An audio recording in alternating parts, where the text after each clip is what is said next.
পরীক্ষিত রাজা প্রশ্ন করিল সুখদেব ব্রহ্মচারীর কাছে, হে ব্রহ্মচারী, হে মণিবর, আপনি করুণা করে বলুন, বিষ্ণু, বৈকুণ্ঠপতি বিষ্ণু আর কৈলাসপতি পঞ্চানন, এই দুইজনের মধ্যে শ্রেষ্ঠ কোনজন বা ব্রহ্ম কোনজন? ইহাদের মধ্যে দয়াময় কোনজন? সুখদেব রাজা পরীক্ষিতের প্রশ্ন শুনি কহিলে, হে মহামতি, হে রাজা পরীক্ষিত, তুমি শোনো, আশুতোষ নাম ধরে সে পশুপতি অর্থাৎ মহেশ্বর ভগবান তোমাকে তুমি শুনিতে চাইছো, আর তোমাকে কহিব তাহা আশুতোষের অদ্ভুত চরিত্র। জানো রাজা, বৃকাসুর নামে ছিল এক দৈত্য, যার পিতা ছিল শকুনি। দৈত্যপুত্র বৃকাসুরের তপস্যা করিতে ইচ্ছা হল। কি তপস্যা? সে তপস্যা করিবে যে স্বল্প সময়ে সাধনা করে সহজে কাকে তুষ্ট করা যায়। মনে মনে ভাবছে কার সাধনা করা যায়, দিক বিদিক ভেবে কোনো কিছু স্থির করতে পারলেন না। তখন নারদ মুনি, তিনি হচ্ছেন সকলের প্রতি দয়াময়, যেখানে সকল বিঘ্ন হয়, বিঘ্ন নাশ করিবার জন্য নারদ মুনির অবস্থান। নারদ মুনি জানিতে পারিলেন দৈত্যপতি বৃকাসুরের কথা। একথা জানতে পেরে নারদ মুনি উপনীত হলেন বৃকাসুরের ভবনে। বৃকাসুরের ভবনে যখন নারদ মুনি এসে উপস্থিত হলো, নারদ মুনিকে দেখেই বৃকাসুর, এসো এসো নারদ করিল শরণ, তাহার করিল বন্দন। নারদ মুনি চরণ বন্দন করিল, নারদ মুনিকে বসিতে আসন দিল এবং জোর হাতে নিবেদন করিল, হে নারদ মুনি, তুমি মহামুনি দেবর্ষি, তোমার চরণে করি একটি নিবেদন। অল্প সময়ে সাধনা করিলে কোন দেবতা সহজেই তুষ্ট হয়। তুমি নারদ মুনি দয়া করি করুণা করে আমাকে একটু বলো, আমি সেই মতো সাধনা করি একটি বর লাভ করি। নারদ তখন তার কথায় সন্তুষ্ট হলো এবং তারা তাহাকে বলিতে লাগিল, শোনো, তাই তোমাকে বলি, আশুতোষ নাম ধরে সেই দেবতা, ইনি মহেশ্বর, ইনি বলে না তিনি শিব শম্ভু।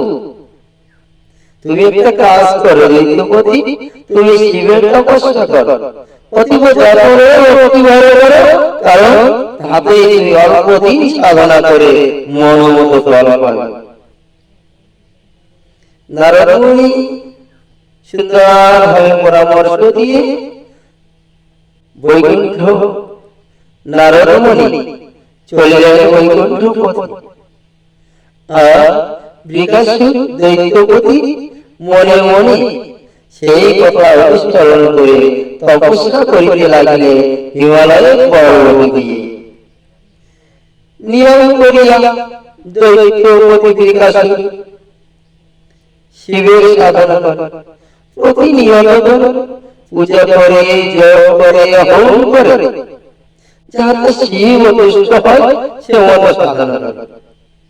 মাঝে মাঝে করে কি নিজ মাংস কেটে যজ্ঞাহুতি দেয়, মাঝে মাঝে নিজের শরীরে রক্তকরণ করে যজ্ঞাহুতি দেয়, কখনো অগ্নির মধ্যে উপস্থিত তপস্যা করে, কখনো উপর দিকে পা, নিচের দিকে মাথা দিয়ে তপস্যা করে যাচ্ছে।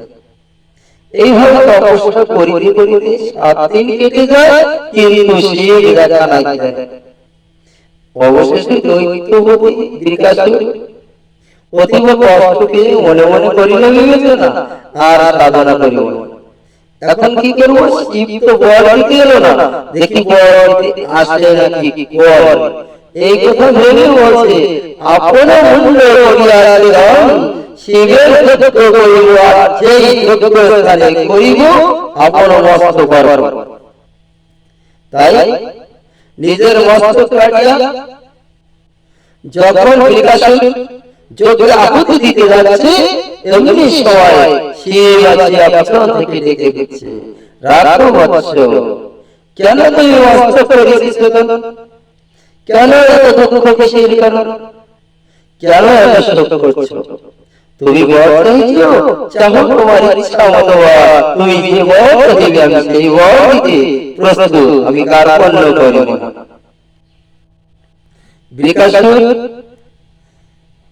আসলে সে কথা শিবের কথা শুনে অতীব তুষ্ট করে বলেন, হে প্রভু, আপনি আমার ডাক শুনিয়াছেন, আমারই সম্মুখে আসিয়াছেন, এখন আপনি আমাকে বর দিবেন। তবে আপনার কাছে করজোড়ে মিনতি করি, বর যদি আমাকে দিবেনি তবে এই বর দিন, আমি যাহার মাথায় আমার দক্ষিণ হস্তে স্পর্শ করিব, স্পর্শ করিবা মাত্র যেন সে ভস্ম হয়ে যায়। শিব বৃকাসুরের সাধনায় তো তুষ্ট হয়েছে। অবশেষে বৃকাসুর আপন মস্তক যজ্ঞাহুতি দিতে যাচ্ছে। এতে পরম করুণাময় আমার শিব শম্ভুনাথ অন্য কোনো দিকে তাকায়নি। ভাবতে পারেনি যে এই বর দিলে দেব সমাজ, মানব সমাজে বিশাল কোনো গতি হতে পারে। কোনো কিছু না তাকিয়ে, কোনো দিকে না তাকিয়ে, আগে পিছু না ভেবে শিব তথাস্তু বলে সেই হিমালয় থেকে কৈলাস ভ্রমণে গমন করল। দেবতাদের সর্বনাশের কথা, মানবের সর্বনাশের কথা নারদ সঙ্গে সঙ্গে জানতে পারলো। কি জানতে পারলো? যে শিব শম্ভুনাথ বৃকাসুরকে যে বর দিয়েছে, এতে দেবকুল মানবকুল ধ্বংস হয়ে যেতে পারে, সৃষ্টি রসাতল হয়ে যেতে পারে, সৃষ্টি ধ্বংস হয়ে যেতে পারে। তাহলে কি করা যায়? একটা বিধান তো আছে, এর একটা পরিত্রাণ করতে হবে। কিভাবে করা যায়? নারদ এই কথা ভাবতে ভাবতে বৃকাসুরের সম্মুখে এসে উপস্থিত হয়। বৃকাসুরকে ডেকে বলল, হে বৃকাসুর, হে দৈত্যরাজ, আপনি তো ভোলানাথকে তুষ্ট করেছেন, আর ভোলানাথ তুষ্ট হয়ে আপনাকে একটা বর দিয়েছে। কি বর দিলেন? আপনি যাহার মাথায় হস্ত স্পর্শ করিবেন, হস্ত স্পর্শ মাত্র সে ভস্ম হয়ে যাবে। বর আপনাকে দিয়েছে, কিন্তু বরটা কতটুকু কার্যকরী হবে তা কি ভেবে দেখেছেন? কারণ কি? নারদ মুনি যখন উপস্থিত, নারদ মুনিকে দেখে বৃকাসুর আসিয়া বলিল, হে মণিবর, আপনার কথায় আমার উপকার হয়েছে। আমি শিবের সাধনা করেছি, শিব আমাকে বর দিয়েছে। তখন নারদ মুনি বলল, কহ বৃকু, কহ তুমি, কি বর দিলেন তোমার শঙ্কর? বৃকাসুর এই কথা শুনে অতি উৎফুল্ল চিত্তে আসিয়া বলিল, মহেশ্বর আমাকে দিলেন এই বর। আমি যাহার মস্তকে স্পর্শ করিব আমার দক্ষিণ পথ, তখনই ভস্ম হইবে তাহার মস্তক। নারদ বলেছে, ভুল করেছো, তুমি করে রেখেছো পর। আসলে কি সে তোমাকে সত্য বর দিল? জানো, আমার শ্বশুর দক্ষপতি ওনাকে অভিশাপ দিয়েছিল। কি অভিশাপ? যে উনি কোন বর দিলে সেই বর কার্যকরী হবে না। আর যে জন চায় শিব তো তাকেই তাহা দিয়ে দেয়, কিন্তু কার হাতে সত্য হবে এটা কি ভাবা যায়? সে শিবের বর সত্য হবে, তুমি কি পরীক্ষা করে দেখেছো? তুমি একটা কাজ করো, শিব তোমাকে যে বর দিয়েছে এই বরটা তুমি পরীক্ষা করে দেখো। তুমি একটা কাজ করো, তুমি পুনর্বার শিবের নিকটে যাও, শিবের নিকটে গিয়ে বলো, তুমি আমাকে যে বর দিয়েছো আমি পরীক্ষা করতে চাই। তাই যদি শিব তার মাথায় দিয়ে পরীক্ষা দেয়, তাহলে বুঝবে তোমাকে আসল ভোট দিয়েছে। আর যদি না দেয় তাহলে বুঝবে নকল ভোট দিয়েছে। তাই তোমাকে বলি কি,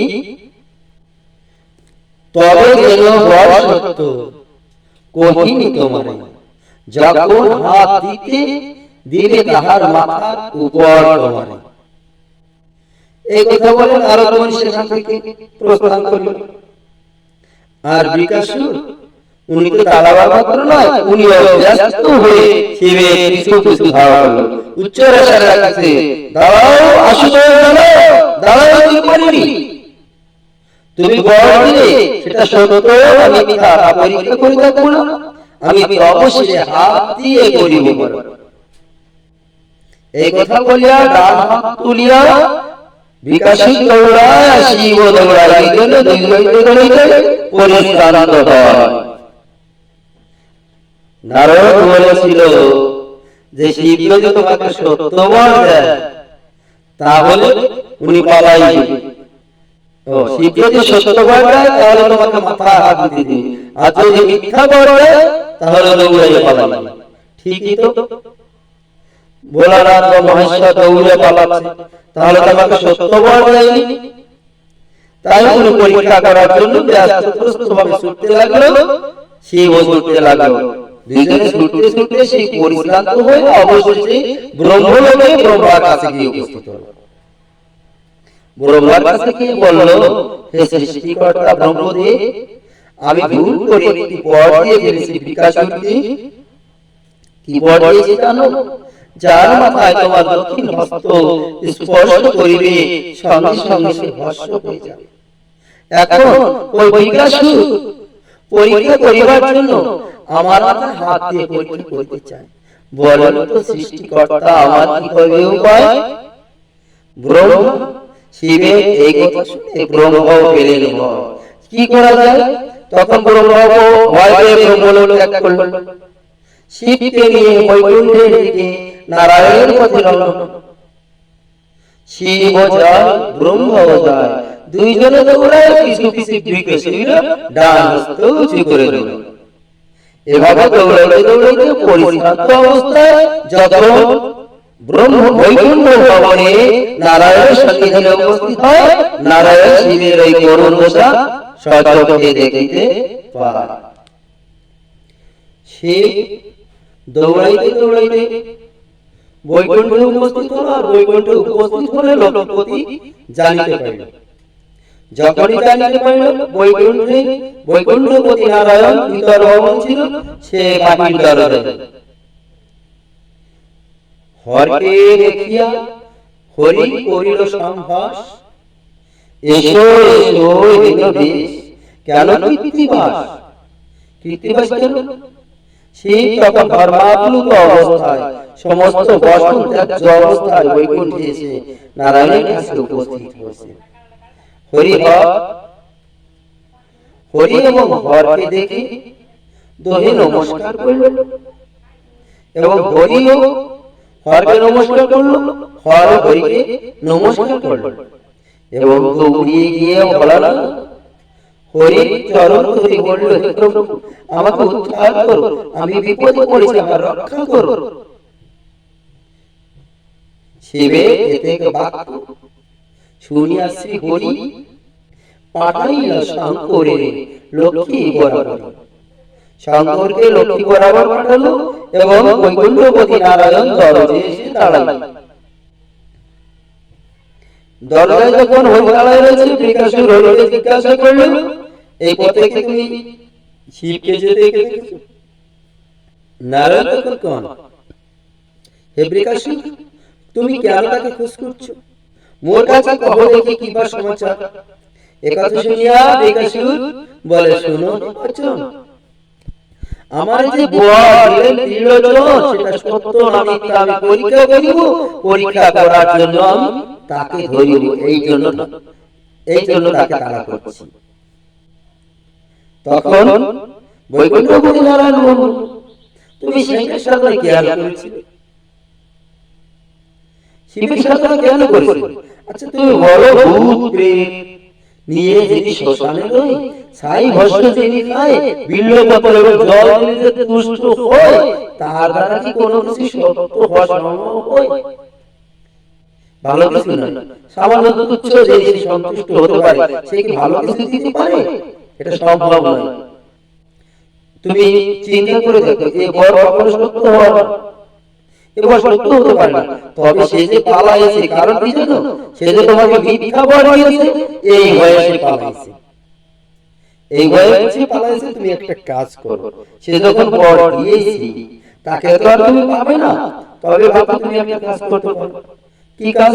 তুমি নিজ মস্তকে হাত দিয়ে পরীক্ষা করে দেখতে পারো, আসলে সে কি সত্য তোমাকে সঠিক বর দিয়েছে। তুমি বিবেচনা করে দেখো। এই কথা বলবো যখন বিকাশ দৈত্য তো কোনো কিছু বিবেচনা না করে আপন হস্ত বা আপন কর দিল আপন মস্তকে। যখন আপন মস্তকে আপন হস্ত দিল, হরি হরি বিকাশুরে, হরি হরি বলে বিকাশুরের হস্ত তখন হস্য হয়ে গেল। অমনি দেবগণ স্বর্গ থেকে দৃশ্য দেখলো, দেবগণ পুষ্পবৃষ্টি করলো বহির ভবনে।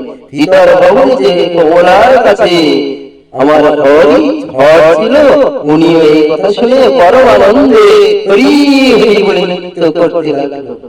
এবং বলল কি, সুখদেব ব্রহ্মচারী তাই পরীক্ষিত মহারাজকে বললো যে সে হচ্ছে পরম দয়ালু। একটু সাধনা করলেই, একটু প্রেম পেলেই সে তার প্রতি তুষ্ট। আর পরীক্ষিত রাজা বলল, হ্যাঁ, আসলে সে পরম করুণাময়। দেখো, একজন দৈত্যকে বর এসে কত কষ্ট পেল, কিন্তু তারপরেও সহজেই কেউ যদি শিবের সাধনা করে, সে অল্পতেই বর পেয়ে যায়। হরি হরি বল, হরি বল। রাধা গোবিন্দে প্রীতি পরমানন্দে, হরি হরি বল, হরি।